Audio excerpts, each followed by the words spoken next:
বরিশালের গৌরনদী উপজেলার নলচেরা মাধ্যমিক বিদ্যালয়ের নতুন ভবনের নির্মাণ কাজ শুরু হয়েছে। আজ সকালে এই নতুন ভবনের ভিত্তিপ্রস্তর স্থাপন করেন তথ্য ও সম্প্রচার মন্ত্রী জহিরুদ্দিন স্বপন। প্রায় ৬ কোটি টাকা ব্যয়ে এই ভবন নির্মাণ কাজ বাস্তবায়ন করছে শিক্ষা প্রকৌশল অধিদপ্তর। অনুষ্ঠানে তথ্যমন্ত্রী বলেন, সরকার শিক্ষার উপর সবচেয়ে বেশি গুরুত্ব দিয়েছে। শিক্ষার উন্নয়ন, আধুনিকায়ন ও সম্প্রসারণে সকলকে ঐক্যবদ্ধভাবে কাজ করার আহ্বান জানান মন্ত্রী। অনুষ্ঠানে স্কুলের শিক্ষক, শিক্ষার্থী ও ব্যবস্থাপনা কমিটির নেতৃবৃন্দ উপস্থিত ছিলেন। রহমানের সরকার, বেগম খালেদা জিয়ার সরকার, শহীদ জিয়াউর রহমানের সরকার, বাংলাদেশে এই তিন সরকারের যে আলাদা একটা বৈশিষ্ট্য, আমাদের ক্ষমতার আমলে তা আমাদেরকে প্রমাণ করতে হবে। এই জন্যই বাকি সরকাররা সব পালিয়ে যায়, হারিয়ে যায়। কিন্তু বিএনপির সরকার, শহীদ জিয়াউর রহমানের সরকার, জাতীয়তাবাদের সরকার, জিয়া পরিবারের সরকার কিন্তু কখনো হারিয়ে যায় না, বারবার।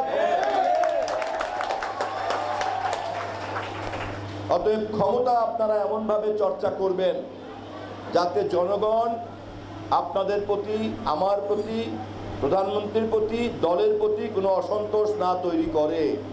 আমাদের এই প্রচলিত যে বই পুস্তক লেখাপড়া আমাদেরকে শেখানো হয়, ভালো, খারাপ না, কিন্তু এই ধরনের বই পুস্তক দিয়ে কিন্তু আসল জ্ঞান পাওয়া যায় না।